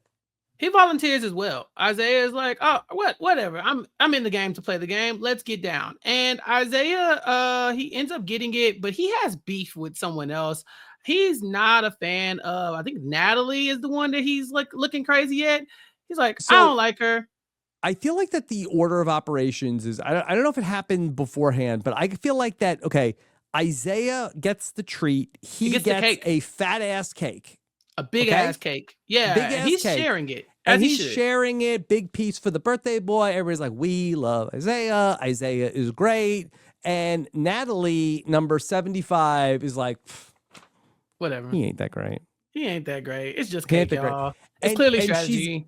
She's giving him like a little bit of the stink eye. And I feel like that Isaiah is very perceptive and is able to pick up on, okay, Natalie is being very expressive. Now we end up getting, this is, I thought, so interesting. So Natalie ends up, then we learn her backstory that she is the child of deaf parents, and her backstory growing up is that she is extremely expressive. And so that she has big reactions, big expressions. And so that she was kind of like giving the side eye to Isaiah, but he's picking up on that and is not feeling Natalie. Natalie's not going to make herself small for anybody. She's like, I grew up like this. This is what I use to communicate. This is who I am. And so, she doesn't care that Isaiah is picking up on the fact that she thinks that this is strategy. Because quite frankly, she's like, it is strategy. And so Isaiah, not being blind, he's able to see like with his eyes that she's annoyed. He's like, all right. So she doesn't like me. I don't necessarily like her. Let's party a little bit. And so when he has to make his decision, he already knows who he's going to give it to. Yeah. So he gives it to her. So I don't want it. Well, sorry. Well, too bad. Bye. And look at the Squid Game. It give it and take it away. He gives this to Natalie trying to disadvantage her. And what did she get? 10 coins to eliminate whoever she wants. Well, okay, so I thought this was interesting because before he gives it to her, I feel like that Isaiah is like talking to another player. He's talking to a woman and she's like, hey, just like when you do it, just like don't like really like make don't be like super expressive about it. He's like, don't worry, I got this. And then he like did not do a great job at all of handling the thing. So he's like, well, it is what it is. I'm sorry. He just walks away. He's like, all right, it's yours, bye. And as he's walking away, he hears her like, I got 10 coins. The 10 coins, yay! Oh, 10 coins. The exact amount needed to eliminate somebody from the vending machine. And so that's not great. That brings Natalie to the vending machine with her 10 coins. And she has to eliminate somebody else from the game. And it would have been a very easy decision to get Isaiah back for even putting Isaiah back. But the thing was for Natalie is that Isaiah, by giving the cake, and I think he also seemed like a likable guy, that he had made so many friends recently in the group. And so Natalie's like, okay, do I want to just take out a person who I don't like him, but do I want to make like 62 enemies today by taking out a very popular person? Right. And so she chooses to eliminate someone she does not know. She's like, 080. She picked somebody that she does not know, and it was also somebody that we do not know because we have never seen anything before about player 80. Which works for the storyline, but because the crowd is already annoyed at Natalie, it didn't matter who she voted out. They were always going to be like, "Ugh, look at Natalie, she's the worst." But so she comes in and she has to tell everybody what happened. She's like, "Look, it was either me or you, so it wasn't going to be me." She said, "If anybody wants me to clarify anything, my focus was on her. I didn't know her like that. Okay, I know her.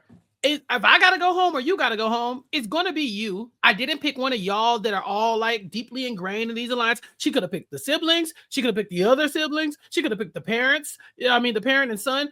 She could have picked Eric and Melissa. Like there are people out there that are making themselves seem like pairs and or whatever in teams. And she chose to pick somebody who she thought wasn't that connected. And I think honestly, it probably did her some good. I think from there, people were like, all right, we'll let you off the hook. Yeah. Yeah, just an interesting backstory. She's a lounge singer. Oh, I didn't know that. I think I missed that part. Yeah. And so, okay, we'll talk more about Natalie. All right, so she gives it to number 303. Chelly is somebody who gets it. I don't know. I don't know what Chelly seemed like a nothing burger that she had to do.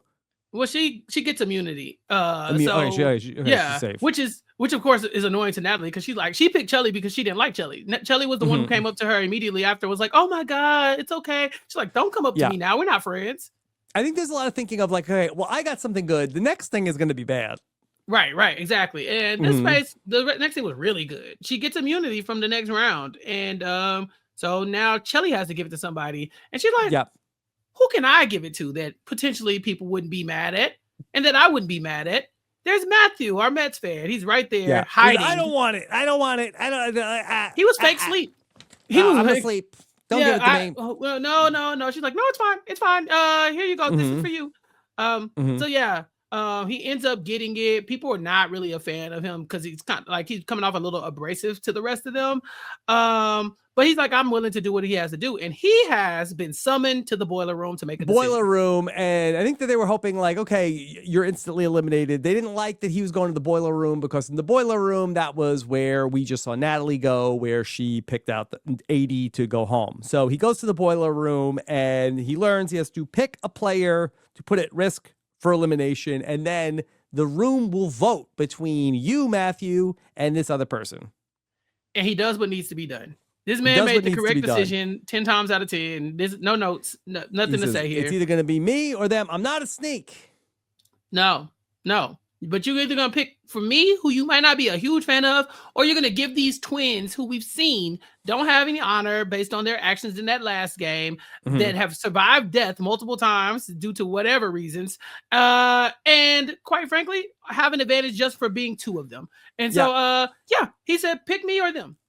So there's some little bit of a question. We don't know necessarily who he's going to pick, but when it's revealed, it makes too much sense that he is going to pick 431, which is Raul. Raul versus Matthew. And somehow great job by Matthew identifying the one of two people that he, in a popular vote, is going to be able to beat. That's the goal, right? He don't have to be in first place. He just has to not be worse than the twins. And so people are like, look, even though I like them, there's no point in leaving them both here. They're going to pick each other over us every time. Right. And then also, I believe, was it 431 or 432 that Matthew had the beef with in the catch game? I think it was 431. I think it was 430. Yeah, 431 was supposed to throw Matthew the ball, and then he decided to try to throw it to his brother. And he's like, hey, throw me the ball. Come on. Yeah. And then ultimately we get our vote, and in a landslide, Matthew is going to stay. And my girl, Perla, we haven't mentioned her at all. 072. She says he made the right choice because had he picked anybody else, he was going home. I was like, that's great. Perla is also a sibling. We don't get a lot from her up until now, but we know her and her brother are trying to keep it on the wraps. Yeah, it's interesting because the other people that are related, they get numbers that are next to each other. That Perla and her brother, that they are like, their numbers are, she's 72 and I think he's 283. And they are completely like secret siblings. Yeah, which I like it. You know, it's as long as they don't do anything to establish themselves as a pair, they should be safe. Yeah. All right. So 431 has been eliminated. All right. Chappell, it's time for another meal break. Gonna have beans for dinner. Beans, good old farting beans. We get some beans for dinner. That there is an alliance going on with 415 and 110. We talked about them. Okay, so player 21 has on the fork or the spoon for the beans gets a secret advantage that says the next game is going to be mingle and the first number is going to be 6. This is Marcus, who is a former player for the Ravens. Do you remember the Marcus era of interesting. I was going to make a people named Mark who can't catch a ball joke, but listen, We don't need to talk NFL Ravens football, okay? Exactly. And this Marcus was he was on our O-line, so he didn't have to catch too much. Marcus Applefield, I believe, who had a couple seasons, at the very least on the practice squad, probably some preseason games. I don't remember him vividly. But yeah, he was a short-lived Raven for sure. And so now I'm rooting for him because he exists in the game and he is a Raven. So there you go. Okay. All right. So he finds out that the first game is going to be Mingle. It's going to be number 6. That player 153, that he has his disadvantage. And before the game starts, that 153, I'm sorry. I just want to make sure. So 121 has the secret advantage. 153 got the disadvantage. But because he got the disadvantage, player 21 tells player 153 that, hey, just so you know, I know you got disadvantage. I'm going to tell you about what's going on in this next game. Right. And you didn't keep up with Squid Game after season 1. Were you familiar with Mingle? Did you know what was coming? Know. Again, I did not know the rules of Mingle. Like, they're like, oh, the next game's going to be Mingle. I'm like, okay, should I know what Mingle is? Is it like, does everybody else know what Mingle is except for me? Well, yeah, that's the thing. If you have watched the prior seasons of Squid Game, then yes, you know this game. This is kind of like it's in the same iconic conversation as the Sarah Beth, like red light, green light, or the glass bridge. I get in that same mold of like, oh no, this was a big set piece for the show. And so when they say it's going to be a group of 6, it's very important that they have an alliance of 6 that's going to make it through that first round. Because in Mingle, they each have to get divided into little rooms. And whoever is not in one of those like musical chair style numbers that they get eliminated. And in the show, they were getting shot down in front of everybody, blood on the floor as they would continue to play the game over their dead corpses. All right. So 153 before the game starts has to share the disadvantage with somebody, and he has to pick somebody. Eventually, he's like, all right, 432. Come on, get over here. You need a new twin. Yeah. That's tough. That is tough, actually. But he said he realized 432 for the twins to get voted out. It was an easy choice mathematically, but I think they did have some friends. You know, they really worked their way in. I think the moment early on when when he survives from there, I think that really ingratiated him with the group. And so I think he just looked at him as like, okay, well, at the very least, people don't want him to die, so maybe they'll save me with him. And, we can combine our, alliances, and I'll have a better chance of getting through the game. Did you feel like that to have somebody that you're shackled with in this game was particularly a huge disadvantage? Absolutely. Absolutely. For one, it's a race. You're running. Number one, like, I don't know, like, physically you got to be able to get across the room. Like, I don't know how they were doing that. But also, like, were they just like shackled by leg, or was it like by arm? I think like, it's an arm. Okay, so it's not as hard to move around, but it's not easy. And then on top of that, the numbers are the numbers, right? So you have 2 people and we need 1 person. You can't get in. You and your person can't get in. Whereas, like, you really want to be able to float from room to room if necessary. So I don't know. I think it's not a great thing to happen. I think that the move would have been to, instead of like pick somebody that you're like a random person, like, I think if it was somebody who was already one of your allies, somebody who would have been like part of your core group no matter what, like if you pick your best friend in that spot where you're already, all right, like, hey, it's me and you, we need 3 more people, it's me and you, we need 6 people. I think that probably wouldn't have been the worst case scenario, just to have like another person who you're going to be with, because I'm sure there were other people that were like, okay, let's stay together the whole time. Oh yeah, we will see a bunch of pairs will survive this, including some of the ones that we've mentioned earlier. And so they were all able to look out for each other. I think the shackling is what really makes it tough, right? Because like like the pair is cool if the pair can make it in together, but if they can't, they can still break up and get in separate places.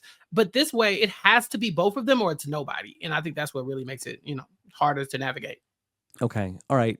We're going to spend a lot of focus on Austin here. We get his backstory also. Austin, we find out that he was given up for adoption. That's August.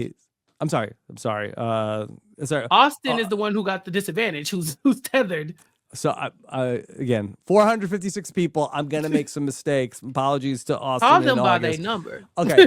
So, August, we found out that he was given up for adoption by his biological family. And, he was, shares that very emotional story. He is a numbers guy. Yeah.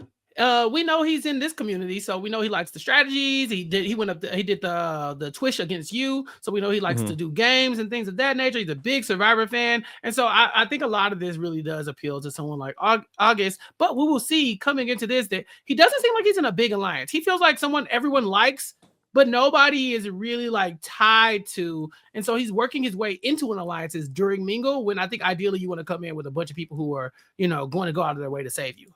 All right. So we know the first number is going to be 6. And for the most part, most of the players that we know about, that they're prepared and ready to go. Yeah.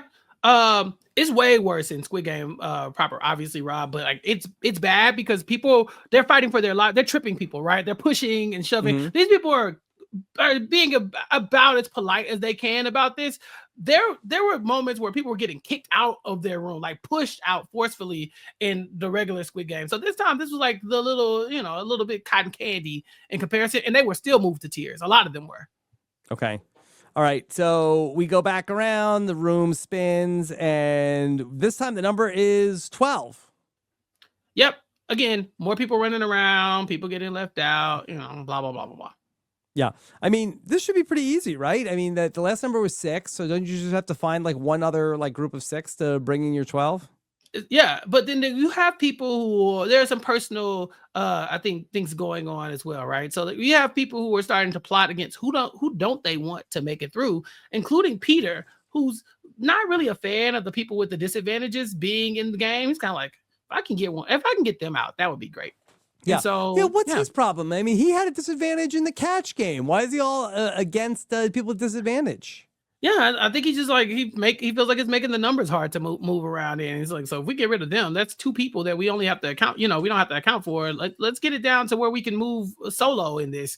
So he's already plotting. And then Natalie is another person that people are not a fan of. And so although it seems like it would be very simple to grab your alliance, grab my alliance, and put them together, they're not liking the way she's moving. She's kind of leaving her alliances out to dry, and being very self-interested in the game, to where now they're like, now let's force her out. Maybe we can box her out while still winning the game. Well, I'll be honest. I think I was struggling with trying to follow the drama in this. Like, I got that some people were getting mad at certain people, but I wasn't really understanding why all the way through. What was people's frustration with Natalie? So I think what it was is that people were like getting their groups, right? It wasn't that we are just grabbing the nearest 6 people and going into a room. It's, these are my friends, right? So I'm moving amongst this group of people. Like, you and your friends, go do what y'all got to do. If it's 5 of y'all and y'all need to split into 3 and 2, go do that, but leave us alone. We got our own thing. Natalie was in a group. And then when she saw the numbers dwindling, she left her group and she got into another room with a different group. And they were like, well, you left your alliance high and dry. Like, they needed you in order to make those numbers. And she's like, I don't care. We all go win. And so they're starting to realize, like, she's not only like inserting herself into our area, but she's leaving other people out to dry. So she like ran into a room that she wasn't supposed to be in?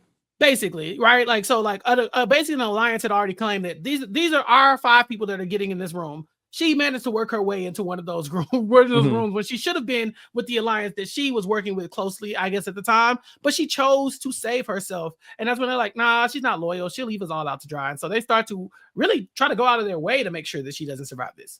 Okay. Tell me, what was the issue with Trinity 398? Oh, so Trinity, I don't know. It feels like he was just having a personal issue, like where one of his close friends was left out and he was trying to go and join them. Like, basically, if a room needs 5 people and they have 3, I could be their 4th and that person can be their 5th. And now the 5 of us are a new room. That would leave the room that he's currently in down 1 person, but he doesn't care because he wants to make sure his friend is alive. So he's like, whatever, bye. And they're like, no, we're not going to let you go. So they literally hold him back from going out there and trying to rearrange the numbers so that they can survive another round. It was hard to watch. It really was, like, because like the stakes aren't as high as Squid Game proper, but now you can tell that people are starting to feel bad about who they're losing in the game. These are their friends that they're leaving out high and dry in a lot of ways. And I think he felt like he could save her. He even said that there was a moment where I think he said, like, if I can't win it, I'd rather her to be her than me anyway. So I think he's just in a tough spot. We also end up losing August during this, and August, that he and ends up sacrificing himself basically. This is so hard to watch. I'm like, come here, August. Just what are you doing? He had worked his way into the room. He could see that the other people kind of needed him. So he's like, okay, well, I'm gonna go out and like I'm gonna go out and join some numbers.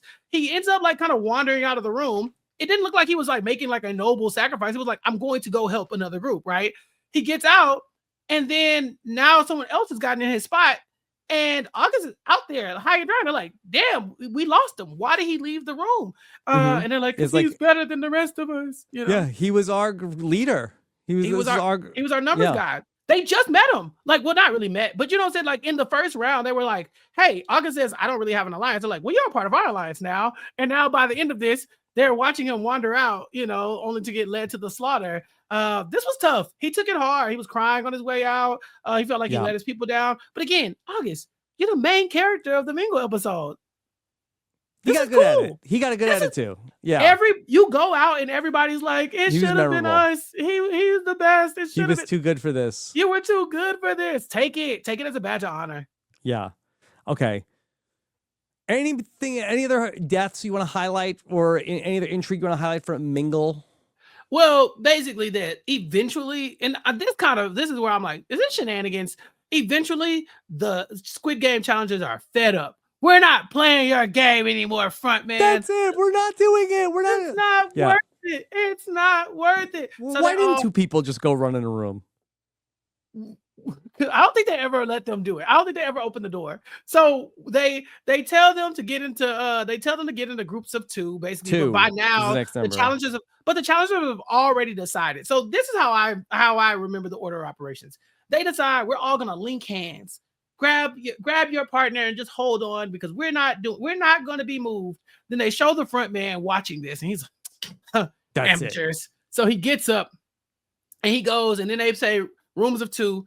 And it turns out that I think there's an even split. I mean, amongst all the people, I think there's like 42 people left or something, like, you know, something like that, 44 people left or something like that. And so they're like, oh yeah, everybody can go into pairs. That's perfect because we're already in pairs. The front man congratulates them and says, all right, for your bravery, I have a gift. And in the box, of course, we have the marbles. Yeah. Shenanigans. This is shenanigans, right? The front man, were they told to link hands and shut this down, or was there another round of mingle? And the front man was like, okay, F it. Y'all think y'all bad? I got some marbles for y'all asses. I don't know. I feel like that maybe this was the last round and this is what they were going to do. They were going to make them go be in rooms of two, and then they were going to do this anyway. I'm not sure like what came first, the chicken or the egg. And, you know, people in the first Squid Game, the challenge, were like really good on TikTok for like explaining everything. So maybe we'll get the explanation to come that way. But this is not what they did in Squid Game season 2, season 3, right? No. People died. People died in carousel. And it was just eventually it was just over. That's it. All right. And so now we have marbles, and we're going back to season 1. We're going back to the little town that the old man grew up in, and get ready. Now we're going to cut this in half again with our marbles game. Rob, should they have seen this coming?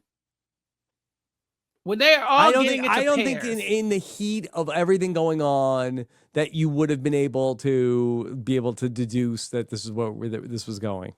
Yeah, I remember when they showed Zoe and her dad. They've now linked up as a pair, and she's reaching into the box. She goes, "It's marbles," and he's like, "Zoe was the first one who caught on." I'm thinking, damn, that's tough because you wouldn't have thought, let me grab someone who's not my number one ally. Like even Perla grabs her brother, and they had been, from what we can tell, at least trying to keep some separation.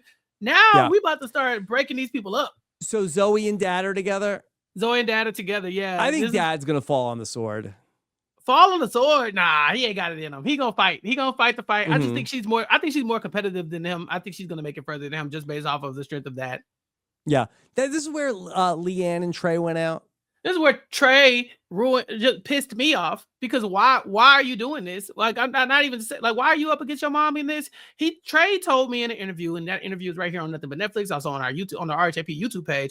He told me he knew it was marbles when he picked his mom to be his pair. He just thought that, he said it. He's like, I knew it. I just wanted to have a good last moment with my mom. I thought it'd make great TV. All right, Trey. Yeah, I just don't think that there's too many parents that are going to take their kid out in this game. Leanne would have taken Trey out if she could have. Like she would have, and she should have. Maybe she would have. Because Trey goes on to do something ridiculous. That Kurt is going to take out his daughter, just like that. Missy let Baylor take her out in Sumo Itzy. Like when you're a parent and you're going up against your kid, like only like a psychopath is going to beat their kid. Laura Moret didn't take a dive for Sierra. She didn't? No. In what? Didn't they have to go up against themselves in that same challenges? Like did they do Sumo Itzy? I don't remember if they did or not. But basically, she like kind of like got voted out. Would Tina Wesson take a dive for Katie? Yes, I think she would. I don't think so. I think she's smacking these people around. So we'll see. Chappell, you have any picks for a winner? Like anybody that really you feel like could? No, because nobody's not one person. No, I got nothing. I think that like it'd be nice to listen. The Ravens have disappointed me so much this season. It'd be good to have a Ravens win. Let's see if Marcus can bring it home for the team. We need something, Marcus. Yeah, we didn't mention also that Austin and then also the other remaining brother Jacob. They end up getting out in the mingle game. Well, Peter targeted them. So Peter decided that he didn't want them around. Him and another guy conspired. They ended up leaving. Like one guy flipped on his whole little alliance and ran over to Peter's group. And they're like, oh, sucks for them. And left them out to dry. So yeah, they didn't end up making it. So our twins, both of our twins that were like the main characters through the first 4 episodes are gone. We lost Mark, who was a big character. Yeah. We lost August, who was a big character. Okay, so how many people are left in the game? You said 48? Something like that? 40, something like that. 40 something. Something like that. Yeah. Okay, some even 40 number. How many players of the 48 like can we name that are like sort of like main-ish characters that are left? Yeah, that's tough. And then we could do like, is it one of these people or is it so Kurt and Zoe are still there. Yeah, Kurt and Zoe Peter, are still there. number 24, is still there. Peter is still there. Does Peter count as having like? Yeah, I guess he has main character energy for sure. Yeah, he's been like a notable character. It's like a person that we actually know their name and they're not just a number. Yeah. We do get that random lady Vanessa. She's had a couple moments where she like ditched her people and left, but she was like she hasn't got a confessional yet. I think you have to have a confessional for us to take you seriously. I'll count it. Yeah. Okay. We got Eric and Melissa, the pair of them. Okay. We got Perla and her brother. We don't know what her brother's name is, but we got both of them. Okay. Oof. Running low here. Yeah. Did we lose Samantha with the pink hair? She's the one who had the disadvantage. She caught the little ball. I'm not sure. I think she might have survived. You said Marcus got through? Marcus got through. The Raven got through. Okay. And I'm running out. We're running out of people. Here. Yeah. Isaiah. What about Isaiah? Did he make it through? The guy who he caught that one guy. Viking. Yeah, he's like, get your hands off of me, you Viking. I was like, sir, is that what is it, Viking? What is it? Call people a Viking? Right. That's it. I hope so. Yeah, I think that's it. Matthew 098, he's still there, right? Yes. I think so. Yeah, he's there. He didn't die in the mingle. Yeah, I don't think he's gonna win, but he's still there. It would be a cool story if he won. I think he would be. I think that would be fun. I think it would be unexpected. I could see a Matthew win happening. Yeah. Okay. Only Mets fan who might be happy this year. Do you think he's a Jets fan too? Could be too much to put on him. I was wondering because he was like so like, oh, I root for the underdog. This, that, and other. I was like, do you? Mm-hmm. Do you? Like, are you really about this? I mean, life? to be fair, both the NFL New York teams are pretty much underdogs these days. Still, you know what I mean. The Jets fans, those are the ones who are down for the struggle. They're down for the cause, okay? The Giants fans are fair weather. Yeah. Yeah, I think that's pretty cool. So, like, as much as I said, I felt like that we were going to get our winner was going to be somebody that we'd know. Like, I wonder if maybe the winner might start to develop this week. We might start to learn about some new characters as we get into episodes. If they do like 3 or 4 episodes coming up in week 2. Yeah. Sam, do you know how many episodes are coming up next week? Ooh, I don't even know. I don't know what the Mhm. Netflix release schedule is. Hopefully we get. I'm ready. I'm ready to get to the end of this. You know, I'm like Yeah, I think I they'll like do. this. So basically, that we got four. I think it'll probably be four, and then we'll get three more, and then we'll get one more that'll be the finale. If I had to guess, 431 Gotcha. Okay. Well, let's see about it. I'm with very Sam excited. Sir. I'm excited to see what new games He they thinks have. Sam thinks it'll be four more, but I feel like that they tend to do 8 episodes on these Netflix shows.